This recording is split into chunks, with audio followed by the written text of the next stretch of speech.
You gotta mean it. There needs to be a congruence between your word and your thought. Exactly. They need to match. And that is how you really not only manifest, but that is also how you just reprogram your subconscious. And it takes time and energy to really believe your affirmations, you know? Yeah, what I also want to share is just like about affirmations, why they are so powerful, but also why they can be very like nonsense. Yes, okay, share. Because always two sides of the coin. Always like it's always about how conscious or how unconscious you approach these things, you know? And with the affirmations that are out there, like we talked in the first episode about water. People are talking, or let's say you tell somebody to talk positively to their water, and they'll be like, they don't mean it. I love you, water. I love you, water. I love you, water. But like, in your brain, you're like, oh my God, I hope this really does change. What if it doesn't? What if this is just made up?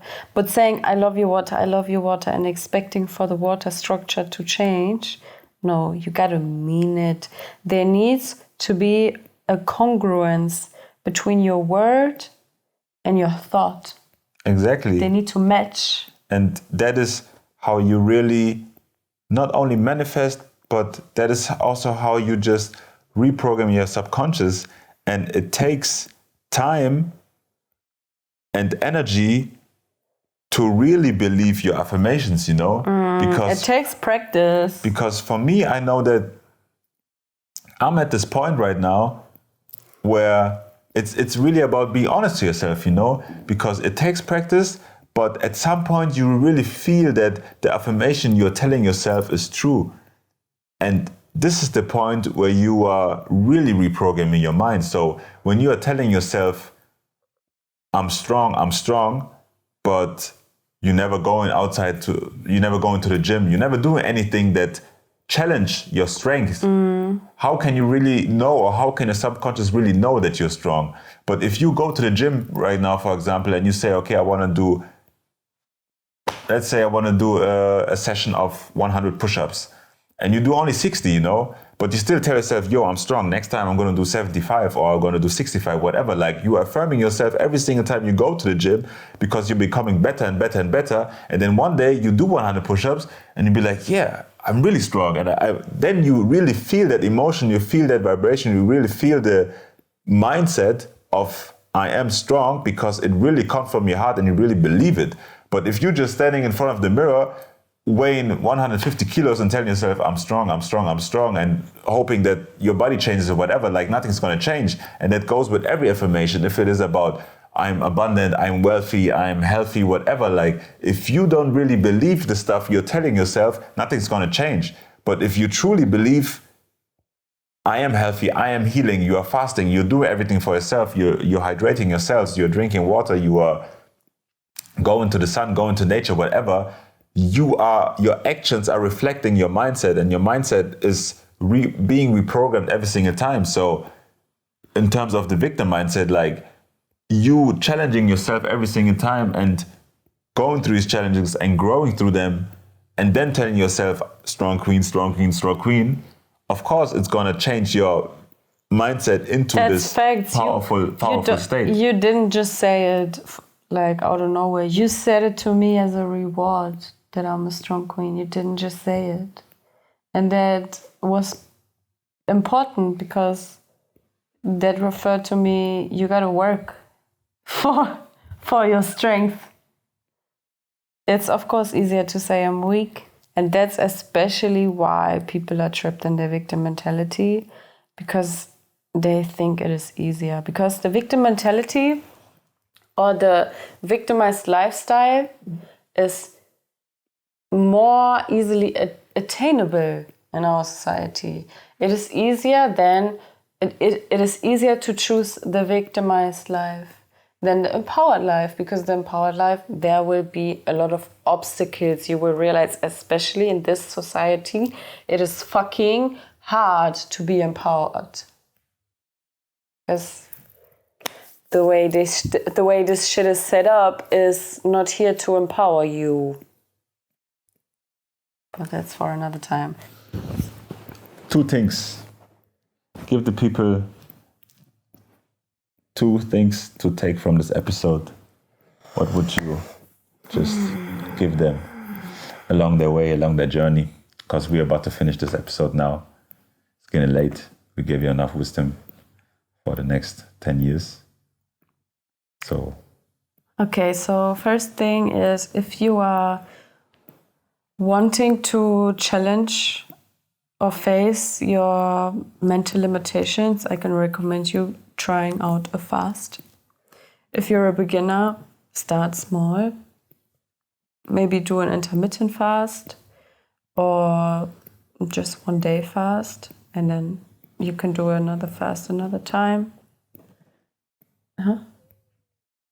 And just scale up from time to time.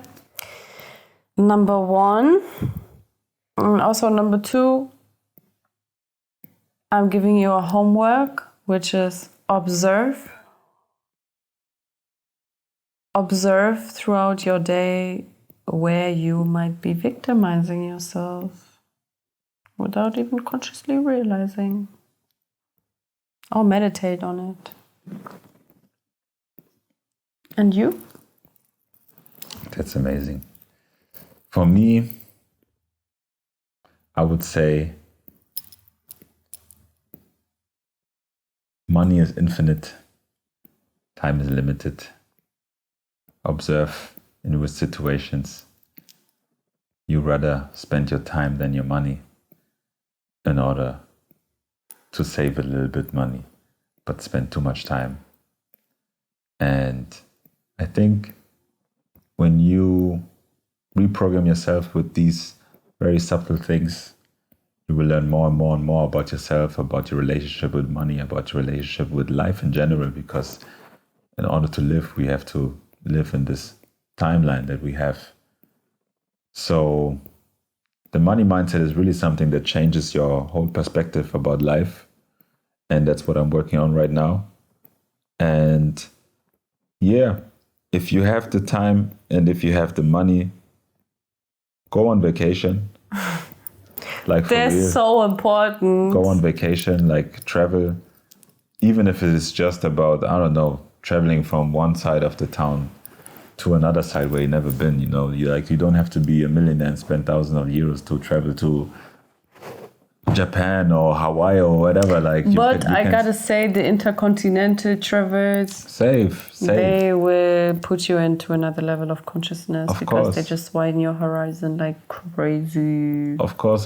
My opinion. I'm just saying, like, if you're not able to do that, you can still just travel into the woods of, let's say you work in Berlin, go to Potsdam, go to Brandenburg, somewhere, I don't know, like just get out of the environment and the comfort zone that you are in right now, and get to somewhere else, get into discomfort, and then learn more about how you handle the discomfort, and that will push you to the next level, you know. So like I told you, when you have money, travel to Vietnam, travel to Japan, travel to Tanzania, travel to South America, I don't know, like the farther you get away, the more your mindset, the more your consciousness will expand. But if you're not able to do that right now because you don't have time, you don't have money, you don't have the resources, travel within your area where you have the capacity to do that. And keep it pushing, like we all are on our own timeline. We all are learning and we all have to go to sleep. So take care. We highly appreciate you being here. Much love. It was really fun. Was a little bit slow start, but then we kept it pushing. Very interesting episode. Yes. Don't give a fuck.